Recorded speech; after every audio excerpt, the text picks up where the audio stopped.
Yo, what's up, it's Pika here and welcome back to Nostalgia Overdrive Reborn. Today we're going to be talking about video game, movie and TV show tie-ins. In other words, movies and TV shows that are based on a video game or, in order to sell like a video game or something like that, like the Doom movie for example. Which was shit. So we're going to be talking about some of them. Obviously we'll talk about the Doom movie. Yeah, as you said, like the Doom movie was kind of shit. Like in terms of a movie itself and in terms of a tie-in to Doom.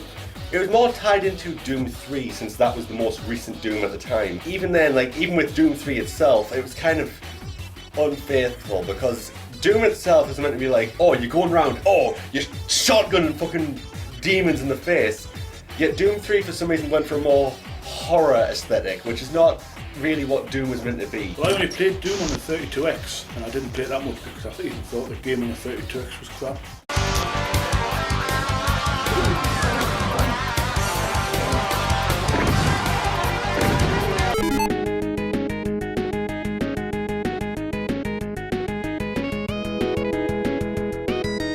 And I have watched the film a couple of times and I just can't get rid of it. It just seems too far-fetched. People were saying, oh, it's a really, really scary film, it's really good, and yeah, I didn't see where that was. I mean, again, when it comes to Doom 3, I'm not saying that Doom 3 itself is a bad game, but it's a bad Doom game, if you know what I mean. Yeah. And to have the movie based on Doom 3, like the Pinky design that looks more like Wildmutt from Ben 10, if anyone even remembers Ben 10, it's like, that's not the Pinky looks like. Actually, a fun fact, the Pinky Demon is actually a fan name for it was a fan name for the longest time, but when Doom, I think it was when Doom 2016 came out, since that particular demon it was just called the Demon, but it's like, when you say, oh, I'm gonna kill the demon, it's like, which demon? Every enemy is a demon. They decided, you know what, let's just call it the Pinky Demon. Fans call it Pinky Demon anyway. Yeah, I just think the film itself was just too dark, and I don't mean dark like dark as in visually. No, I think visually I mean dark. You couldn't see properly. Whatever they were fighting, you couldn't see properly until near off the end. And I think they just dragged it out too long. I mean, the one part that everyone finds like that movie, the one part in that movie that everyone fucking hates is the BFG part. It's like the BFG, the most powerful gun in all of Doom, the big fucking gun. That's actually what the BFG stands for. They changed it to Bioforce Gun because they didn't want an 18 plus rating. It's like, it's fucking Doom. You're fucking telling me that you couldn't say big fucking gun even once. That statement has just spoilt the big friendly giant for me. Well, I must admit, what I actually played of the game didn't give us any information for watching the film. Because I played that little of the game, because the game, to me, I mean, my preference in games is racing. And to play a game like that, it just wasn't me. So once I come to watch a film, it was just watching a film without actually seeing the game properly. So like when you go and see a film for the first time and you don't know anything about it. Yeah. That's basically what it was like for me, watching it. The thing is with movies and like TV shows based on the video games is that they never use the story in the video games. It's usually like very, very loosely, like let's say the Sonic movies. They're pretty much the only thing that can, like, I don't really think of any Sonic game when I think sending the characters to another world. The only thing I think of is Sonic X, and that was an anime. Yeah, I mean, I love Sonic. I grew up on Sonic from like the very late 80s and early 90s, playing on the consoles. And the game, even today, I love the game. I love playing the game. But I've never watched the two movies. The second one's just come out on Sky. Yeah. But the kids love it. Yeah, because they don't have anything to go off. Yeah, and I've seen snippets of the film as I've been passing while I've been watching it, and couldn't sit down and watch it. I think they've just totally spoiled for people that love the retro and my age who's played the games from day one. Yeah, I think they've just totally spoiled it. I mean, the thing is with these kinds of things, I would say the movies themselves can be good, or the TV shows can be good, or maybe even great. But they're not a good representation of the actual games. So while the movie itself is good on its own, it's not a good interpretation. How about Mortal Kombat, I think it was called Mortal Kombat Defenders of the Realm. Obviously everyone knows Mortal Kombat at this point. The game infamous for starting the ESRB and PEGI and all the literal age ratings in video games when you see like, oh, it's rated 12, or it's like, oh, it has blood and violence. That never existed until Mortal Kombat and games like Mortal Kombat. So they turned something as infamously gory and quote-unquote realistic, you know, like, for the time, as Mortal Kombat, and then turning it into a kids show, removing the blood, removing any sort of, like, violence. Like, the most violence was like, I've been punched back, and that's it. No spike traps, no spike pits, I must admit, the older kids have watched Mortal Kombat, but I haven't. And I didn't really play much on the game, but Mortal Kombat. Yeah. But the one I did watch, I've watched a couple of times, and I must admit, without giving you the taste of who it is or what film it is, I only watched it because Kylie Minogue was in it. Do you know what it was? Street Fighter. Oh yeah. Yeah. Which I actually own the PS1 version of, or more specifically of the game, which is based on the arcade version, which was actually outsourced to another company, which was so bad that Capcom saw it and thought, fuck it, we'll remake it ourselves in-house for the PS1. Yes, I really have this. And as far as I can remember, never played it. Maybe I played it once to test it, but you know, just gonna get that in shot. There you go. You get that in shot as well. Yeah, you can see the reflection. But yeah. And I tell you what, that was the only reason I watched it, because it was absolute pants. The acting, the fight scenes. How do you get away with doing a film like that? Jean-Claude Van Damme, they think, we'll get Jean-Claude Van Damme, we'll get Kylie Minogue and all that. Big names. I believe that, I think Jean-Claude Van Damme played Guile, didn't he? Yes. Yeah, he played Guile, which is strange because Guile is American, and yet they got Jean-Claude Van Damme, who is very much not American. No, he's, was he French, is he? No! He didn't even have Guile's haircut. You know the famous Guile haircut? Even the storyline, it did have a story, but it wasn't a good storyline.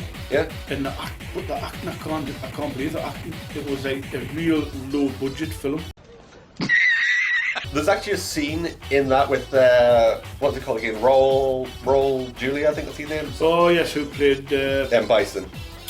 Yes, he also played Gomez Adams. Yeah, he played Gomez Adams in the Adams Family. Yeah. He's a good actor. Well, he was, sorry, because he's passed away now, but he was a good actor. He played M. Bison, and there's one infamous scene. Oh, like it's a meme, but they take him out of context. He's just like he turns around and he goes, "Of course!" I used to love that film where he used to have the red suit and the red hat. He looked a proper clown, like. I mean, that's what M. Bison looks like. I mean, it's funny because out of all of the characters, M. Bison is the only one who looks slightly like M. Bison. It's like Guile doesn't look like Guile at all. That was it. As I say, you know, the game is good, but I just don't think that they're doing the game's credit when they're making these films. I mean, it's like with the most recent Mario movie. It's like, they have Mario, they have Toad, they have Bowser, and they have like Kamek, and they have all the Koopas and all that. It's like, yeah, sure, it's a Mario movie, it has Mario, but then it's like, you don't get Mario's original voice actor. It's like, when it comes to Mario's voice actor, you always have Charles Martinet. And when we do the film, let's get Bob Hoskins, who's a Cockney. Yeah, that was the original Mario movie. Well, that's the only one I seen was the original one. Yeah. And you know it is. Joke apart, that was quite a laugh, that one. Yeah. Because I did watch that all the way through, and it did have a half decent story. And obviously Bob Hoskins, you can't fault him in acting, but he wasn't the one to play Mario in my eyes. No. He was the right shape and height. I mean, it's like the Super Mario Brothers Super Show, because I think for the most part that show was animated, but the intros were like live action. I'm not sure if you've heard of him, Captain Lou Albano. You go to hell before you die. Please. I think he was like a wrestler, and he played Mario. I don't remember the name of the guy who played Luigi. I'm so sorry, edit me. You need to put that up. But like, you could very much tell that he was like, oh yeah, I'm an actual actor, and I have a wrestler here who barely knows how to fucking act, and he has to constantly like bring him up to speed. And there was like one part where it was so infamous, many people thought that he said, well, fuck you, Luigi. The actual line is, well, thank you, Luigi, because it's like, oh, you have spaghetti on your overalls. And he I don't know what he did with his voice, but he sounded like he said, well, fuck you, Luigi. And by the way, you have a little piece of spaghetti on your overalls. Luigi. Talking about wrestlers that can't act properly, that's what knocked Doom, putting The Rock in Doom, because back then he couldn't act for shit. No. Good actor now, But back then, no, it was just starting. Should have stuck to wrestling. And before I forget, if any producers, directors, or anything out there are thinking about making another film out of the game, BMXXX. Do you have any other video game movies or series tie-ins? Not every single movie or series tie-in game based around a video game is shit. We just want to say that. Sure, they may not be the best example of like converting the story of the games, or in some cases like with like certain games that don't really have a story. For example, like Doom. What's the story in Doom? A guy goes to hell and kills demons. That's the story. So I mean, we're talking about making a movie out of a game.